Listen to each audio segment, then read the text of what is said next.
Yes, very good evening friends. Welcome to Sundar Innovations. Dear friends, మనం ఈరోజు Sundar carbon antidote plus టెక్నాలజీని Ford Ford aspire వెహికల్కి చేస్తున్నాం మిత్రులారా. సో ఈ వెహికల్కి సంబంధించి కొన్ని టెక్నికల్ ప్రాబ్లమ్స్ రైజ్ అయినాయి అనేది మనకు వచ్చిన కంప్లైంట్. సో అది ఏమొచ్చింది, ఏం జరిగింది అనే దాన్ని ఒకసారి కస్టమర్ మాటల్లోనే విందాము. దానికన్నా ముందల మీకు వెహికల్లోనే కొన్ని భాగాలను నేను మీకు చూపించే ప్రయత్నం అయితే చేస్తాను. సో మిత్రులారా, మనం ఇక్కడ ఒక పార్ట్ని చూస్తున్నాం. ఇది ఎయిర్ ఇన్లెట్ అంటారు. ఈ ఎయిర్ ఇన్లెట్కి కింద భాగం అంతా కూడా ఆయిల్ లీకేజ్ అయితే స్టార్ట్ అయిపోయింది. ఇంజిన్ ఆయిల్ క్యాప్లో నుంచి కూడా లైట్గా ఆయిల్ లీకేజ్ జరుగుతుంది. ఈ గ్యాప్ చూసారా, ఈ ఆయిల్ లీకేజ్. సో దీని యొక్క అర్థం ఏంటి అనే దాన్ని మీకు తెలియజేసే ప్రయత్నం అయితే చేస్తున్నాను. ఇక్కడ ఇంటర్ కూలర్ ఉంది మిత్రులారా, దీన్ని ఇంటర్ కూలర్ అంటారు. ఈ ఇంటర్ కూలర్ కంప్లీటెడ్గా ఆయిల్ ఫామ్ అయిపోయి ఆయిల్ తోటే నిండుంది. ఇది కూడా మనకి చాలా క్లియర్గా తెలుస్తుంది. పైన లీకేజ్ బాగా తెలుస్తుంది. ఇంటర్ కూలర్ కింద భాగం కొంచెం ఇదిగా ఉంది, కానీ పై భాగం అంతా ఆయిల్ లీకేజ్ ఉంది. దీని కారణం వల్ల ఇంజిన్ ఏం జరుగుతుందయ్యా అంటే, కొంత స్టార్ట్ చేసిన తర్వాత కొంత ఆర్పిఎం వస్తుంది. తర్వాత ఇంజిన్ ఆర్పిఎం మనం ఎంత తక్కి పట్టుకున్నా కానీ ఒక 2000లో డౌన్ అయిపోతుంది. దీంతోపాటు వైట్ స్మోక్ కూడా వస్తుంది. ఇది వారు చెప్పిన కంప్లైంట్. అంతేనా? సో దీనికన్నా ముందల వెహికల్ ఎంత తిరిగింది, ఇప్పటికి ఏమేమి కంప్లైంట్ చేయించారు, అది కూడా ఒకసారి వివరం చెప్పగలుగుతారా? ఇప్పుడు బండి ఎంత తిరిగింది? ఇది 1,11,000 దాదాపు రీడింగ్ ఉన్నట్టుంది కదా. దీనికి ఒకసారి బోర్ కూడా అయింది కదా. ఇప్పుడు ఏ మోడల్ ఈ వెహికల్? ఇది 2014 వెహికల్. 1,14,000 తిరిగి లోపలే ఒకసారి బోర్ అయిపోయింది. బోర్ అయి కూడా సంవత్సరం అయింది. అంటే సుమారు ఒక 15,000 20,000 తిరిగారు. ఇప్పటికి తిరిగిన తర్వాత ఆల్ ఆఫ్ సడన్గా పికప్ పడిపోయింది. ఇంజన్ లేవట్లేదు, ఆర్పిఎం లేవట్లేదు, డౌన్ అయిపోయింది. దానికి తోడు అరుస్తూ ఉంది కానీ పికప్ రావట్లేదు. వాస్తవమే కదా, ఇదే వాల్యూ. సో దీనికి ఏ విధంగా ఇంజన్ కండిషన్ ఉందో కూడా ఒకసారి ఇప్పుడు తెలుసుకునే ప్రయత్నం చేద్దాం మిత్రులారా. ఒకసారి బండి స్టార్ట్ చేయండి.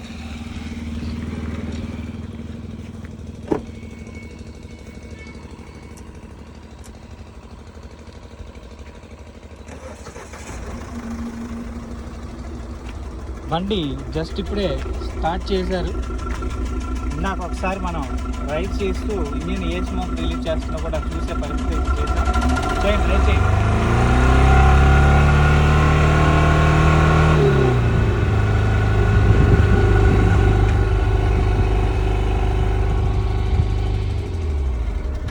మళ్ళీ ఒకసారి చేయండి.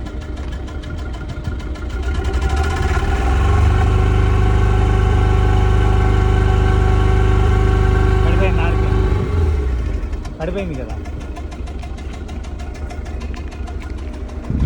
ఇది ఇంజెక్టర్ కూడా లైట్గా నాయిస్ సౌండ్గా వస్తూ ఉంది మిత్రులారా. ఒకసారి ఏసీ ఆఫ్ చేస్తారన్నా.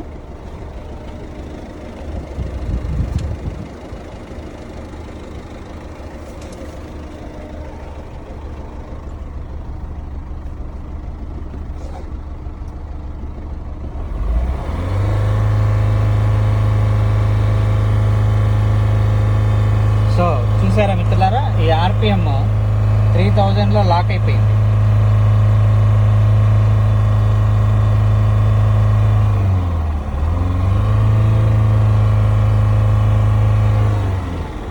రీసెంట్గా నేను ఒక బైక్ వీడియో కూడా మీకు ఇలానే చూపించాను. అంటే BS4 తర్వాత వచ్చే ఆధునికమైన టెక్నాలజీస్ అన్నీ కూడా చూడండి ఎంత స్మోక్ రిలీజ్ అవుతూ ఉందో. ఇది వైట్ స్మోక్ రిలీజ్ అవుతూ ఉంది.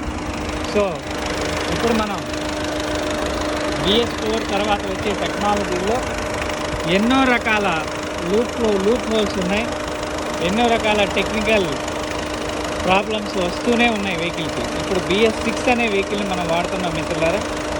ఈ టెక్నాలజీస్ లోపల ఉండే లోపాలని సరిచేసే విధానమే ఇప్పుడు మనం చేస్తున్న సుందర్ కార్బన్ యాంటీడాట్ ప్లస్ యొక్క ముఖ్య ఉద్దేశం. సో ఇక్కడ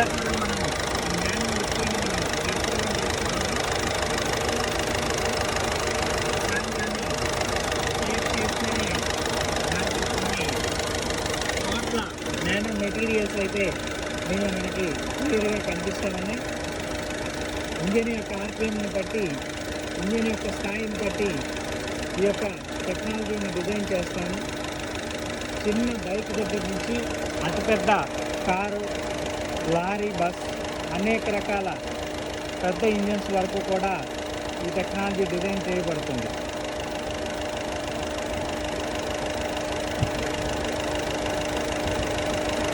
సో మిత్రులారా, మనం ఇప్పుడు ఏదైతే మనం ఈ నానో టెక్నాలజీ చేస్తున్నామో దీని ద్వారా ఇంజన్లో వచ్చే మెకానికల్ ఫంక్షన్ పెరగడం వల్ల ఇప్పటికిప్పుడు ఇంజన్లో స్మోక్ అయితే ఆగిపోవడాన్ని మనం ఇప్పుడే గమనించవచ్చు. దాని త్రూ ఇంజన్లో కొద్దిపాటి ఆర్పిఎం కూడా ఇంక్రీజ్ అవుతుంది. అదేవిధంగా ఇంజన్ స్మూత్నెస్ అనేది, పికప్ అనేది ఇందాకటికి ఇప్పటికీ కొంత తేడా అనే దాన్ని మనం వెంటనే గమనించే పరిధి కూడా ఉంది దీంట్లో. సో దాన్ని వితిన్ మినిట్స్లోనే మనం చెక్ చేసే ప్రయత్నం కూడా చేస్తాం.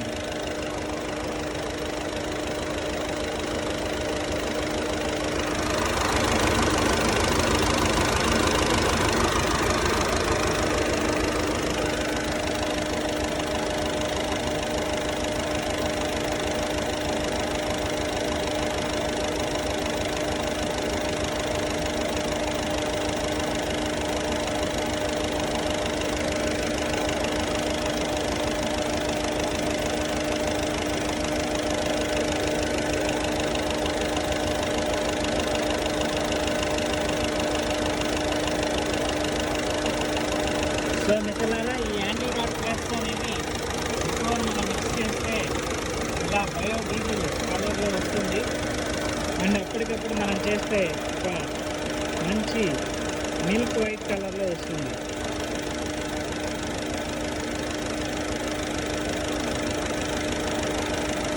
ఇప్పుడు ఈ వాహనంలో ఉండే ఛాలెంజెస్ని మనం అధిగమించే విధంగా ఈ యొక్క ఇంజెక్షన్ని చేస్తున్నాం. అది ఎలాంటి రిజల్ట్ ఇస్తుంది అనే దాన్ని మనమే గమనించే ప్రయత్నం కూడా చేద్దాం.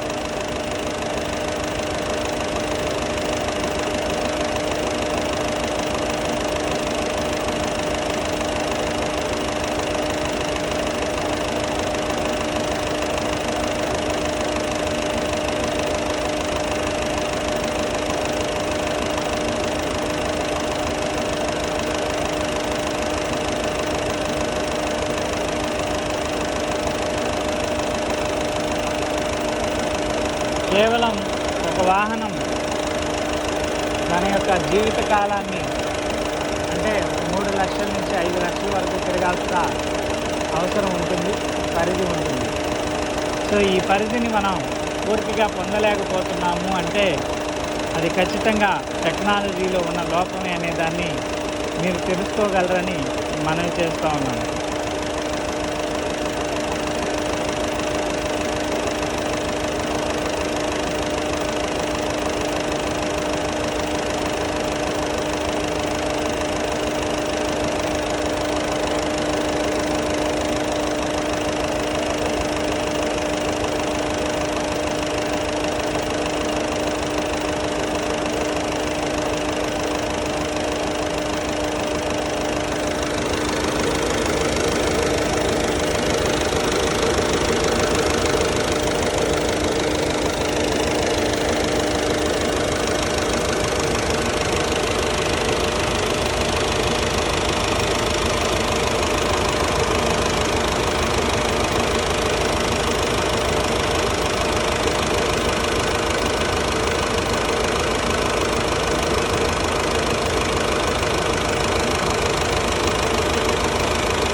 సో మిత్రులారా, ఈ యొక్క ఇంజెక్షన్ని మనం 10 నుంచి 15 నిమిషాల వరకు కూడా ఇంజన్ రన్నింగ్లో ఆర్పిఎంలో స్లోగా నెమ్మదిగా ఇవ్వాల్సిన అవసరం ఉంటుంది.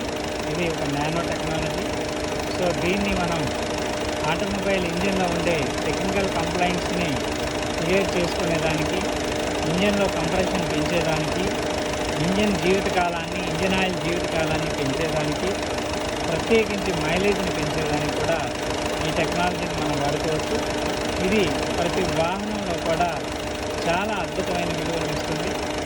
ఎలాంటి పాత వాహనాలైనా సరే మనం కొన్ని నిమిషాల వ్యవధిలో, గంటల వ్యవధిలో వాహనాన్ని కొత్తదిగా మనం మార్చే ప్రయత్నం కూడా చేసుకోవచ్చు. అంటే ఇంజన్ యొక్క స్వభావత, ఇంజన్ యొక్క వాల్యూస్ అన్నీ కూడా కొత్తగా మారడాన్ని, అంటే ఎక్కువ పికప్ తోటి, ఎక్కువ వాల్యూస్ తోటి మనకి మారే విధానాన్ని మనం గమనించే ప్రయత్నం అయితే చేయవచ్చు.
సో ఆల్మోస్ట్ ఆల్ 60% మనకి ఇంజెక్షన్ కంప్లీట్ అయిపోయింది. రిమైనింగ్ కొద్దిపాటి ఇంజెక్షన్ మనం స్లోగా వెహికల్లోకి ఇంజెక్ట్ చేస్తూనే ఉన్నాం.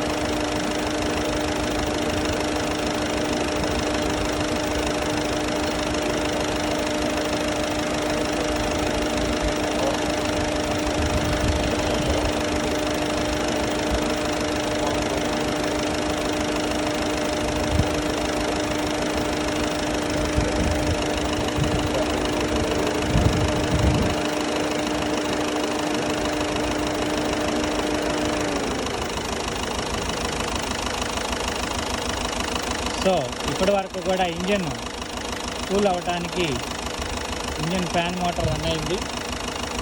ఇప్పుడు మనం ఇంజన్ ఒరిజినల్ నాయిస్ వింటున్నాం. ఎలా ఉంది నాయిస్? ఎట్లా ఉంది బండి సౌండ్ ఇప్పుడు? ఇది ఒరిజినల్ బీటింగ్. దీని ద్వారా ఇంజన్ వాల్యూస్ అన్నీ మళ్ళీ తిరిగి పునరావృతం అవుతాయి. మనం బండిని టచ్ చేయలేదు, వెహికల్లో ఏ పార్ట్ని కూడా మనం ముట్టుకోలేదు. వెహికల్ దాని కండిషన్కి అది రీప్లేస్ అవుతుంది. ఇది మెకానిక్ మీకు ఒక 30 రోజులు 40 రోజులు షెడ్లో పెట్టుకొని అన్ని పార్ట్లు మార్చినా ఇది పని చేయలేదు. 40 రోజులు షెడ్లో పెట్టుకోండి. మనం కేవలం ఒక 30 నిమిషాల్లో వాల్యూస్ మార్చేసే ప్రయత్నం అయితే జరిగింది.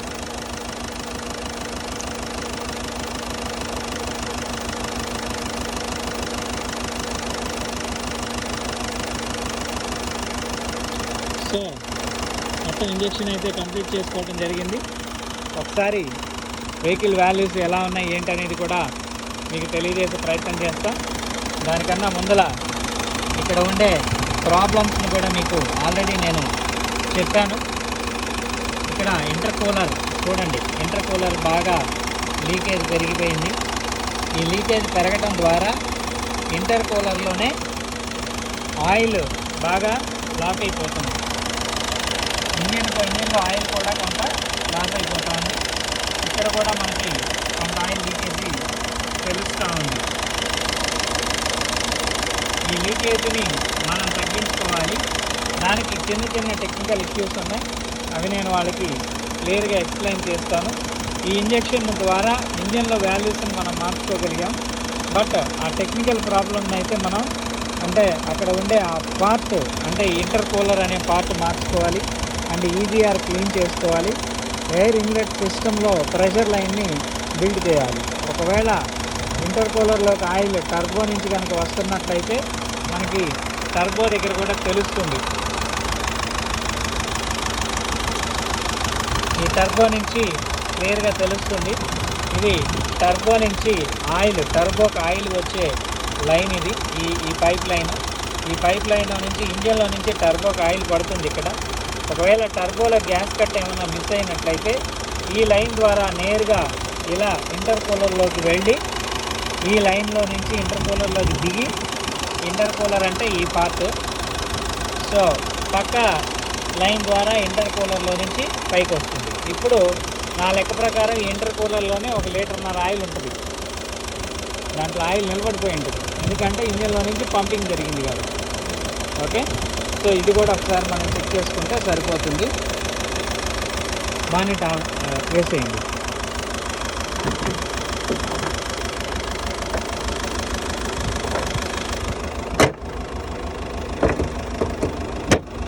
రైట్, చిన్న ట్రైల్లోనే వెళ్దామా?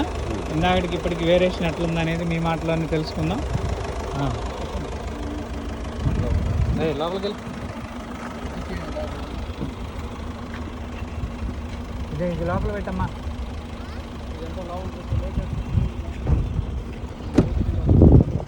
ఓ లోపలికి వెళ్ళావు.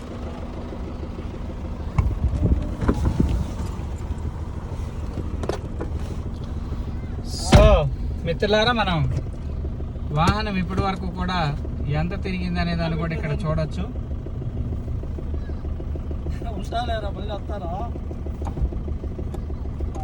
వద్దులే వాడు పోయి.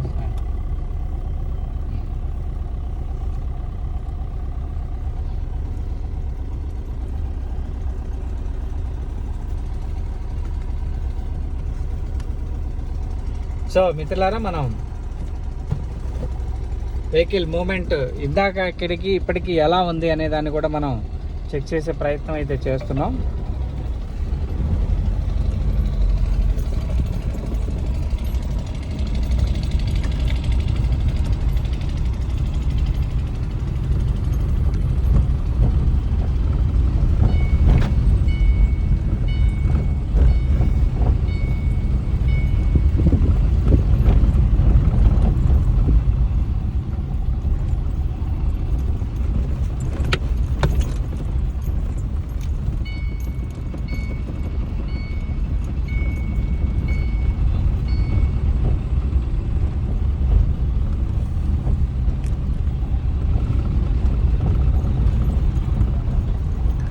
ఇంజన్ సౌండ్ అంతా పడిపోయింది, గమనించావా? పడిపోయింది. ఇందాక వచ్చేటప్పుడు ఇంజన్ బోని అరుస్తుంది కదా. అవును. ఎస్, ఈ లెఫ్ట్ తీసుకోండి.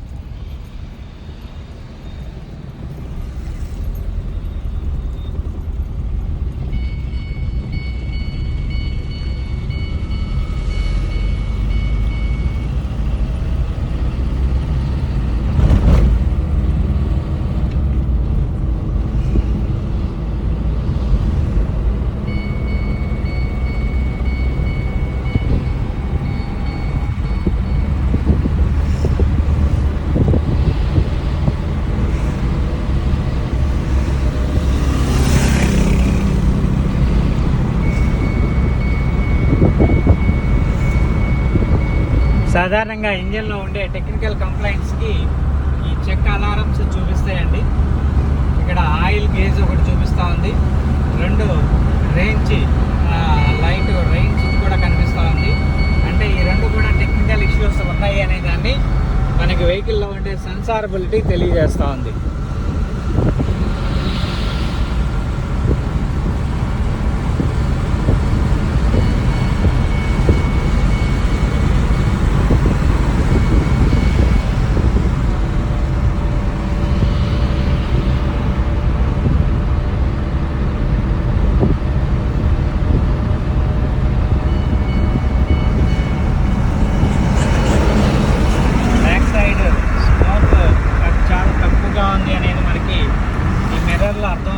కాకపోతే ఈ లైటింగ్ రిఫ్లెక్షన్ వల్ల అది మనకి తెలియట్లేదు.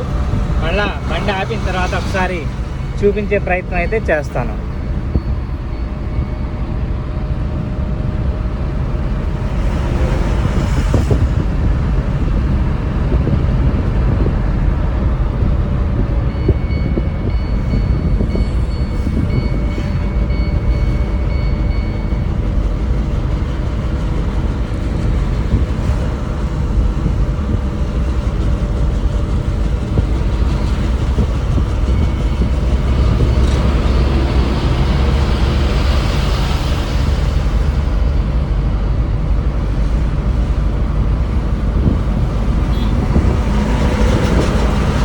ఇక్కడ యూటర్న్ పెట్టారు.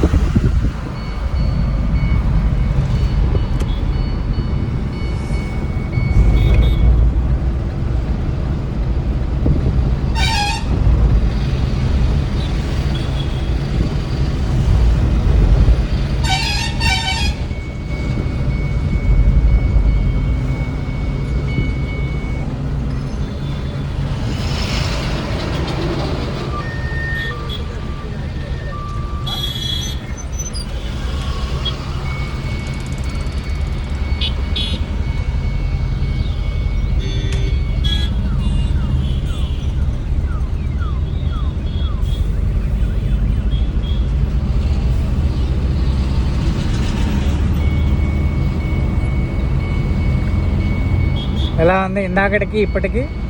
పికప్ పెరిగిందా? లో గేర్ అంటే ఇదివరకు మనకి తక్కువలోనే వెంటనే లో గేర్ అడిగేది. ఇప్పుడు అంటే నీకు టాప్ గేర్లోనే మ్యాక్సిమం మూవ్ అయిపోతుంది బండి. ఆ విషయం తెలుస్తుంది కదా. ఆ ఇంజన్లో ఆ చిన్నపాటి లీకేజ్ కూడా ఆగిపోయింది అనుకోండి, మళ్ళీ నార్మల్ కండిషన్కి వచ్చేస్తుంది. అది మెకానికల్గా చేసుకోవాలి, మనం చేయించాలి. ఇందాక హై స్పీడ్ ఎంత వచ్చింది? 60 వచ్చిందా వచ్చేటప్పుడు? లాంగ్ టైం తీసుకుంది, బాగా టైం తీసుకొని వచ్చింది. ఇప్పుడు వెంటనే వచ్చింది కదా. అవును.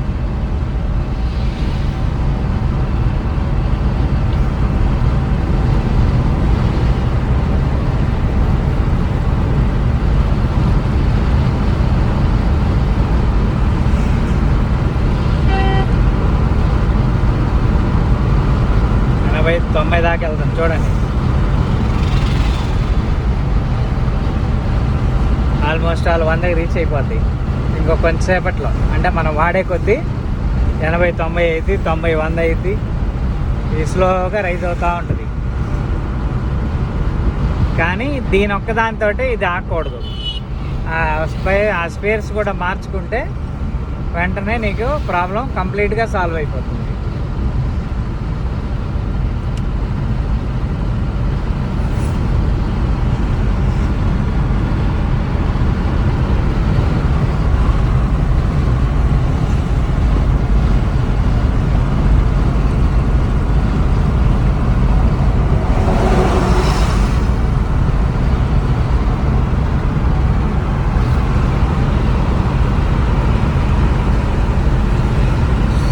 సర్వీస్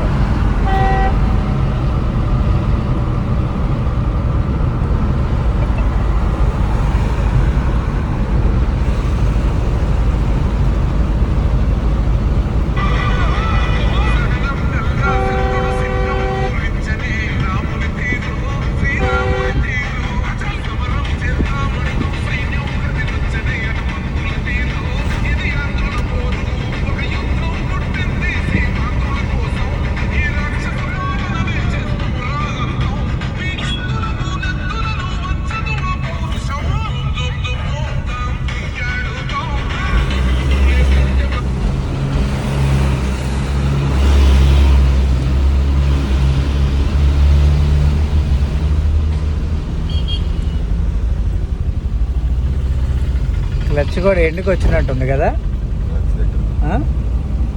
క్లచ్ కూడా ఒకసారి చెక్ చేయించుకో.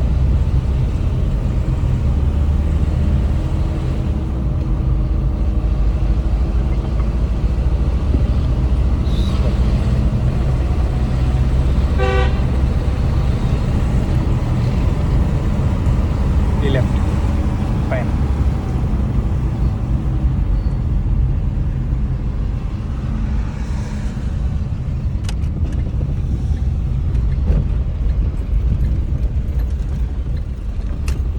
ప్రత్యేకించి ఇంజిన్ పికప్ నీకు ఇక్కడ మట్టి రోడ్లో తెలుస్తుంది ఎంత లాభం లెగుస్తుందో. ఇదివరకు మనం తొక్కినా లేవదు, ఇప్పుడు యాక్సిలేటర్ లేకుండానే పరిగెత్తిద్ది. దానికి ఇంజిన్లో వచ్చే వాల్యూ అనమాట అది, పవర్, టార్క్ అంటారు దాన్ని.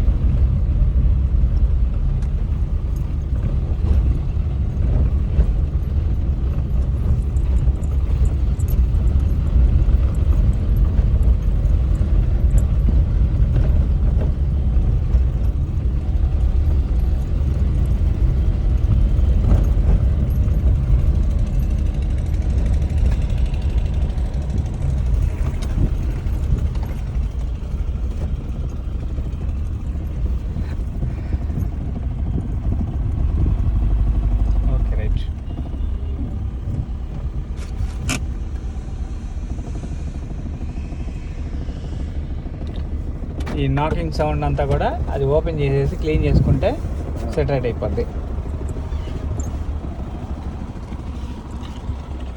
సో మిత్రులారా, ఇది ఈరోజు లైవ్.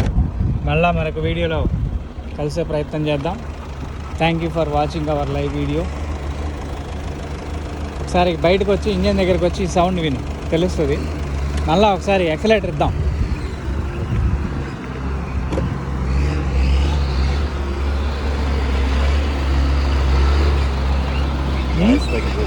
ఒకసారి యాక్సిలేటర్ ఇస్తే పొగ కూడా తెలిసిపోతుంది.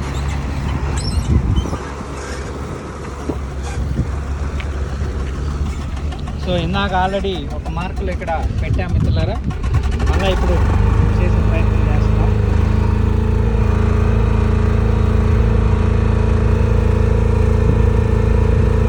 లో లాక్ అయిపోయింది. నేను ఇంకొక కొంచెం పవర్ టార్చ్ కూడా వేసి మీకు చూపించే ప్రయత్నం చేస్తున్నాను. చాలా వరకు స్మోక్ అరెస్ట్ అయిపోయింది.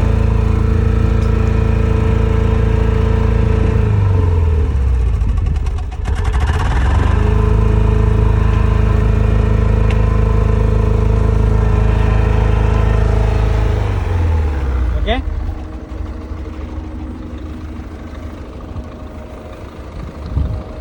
సో ఇది ఈరోజు వీడియో. మళ్ళీ మనకు వీడియోలో కలుద్దాం. Thank you for watching our live video. Thank you.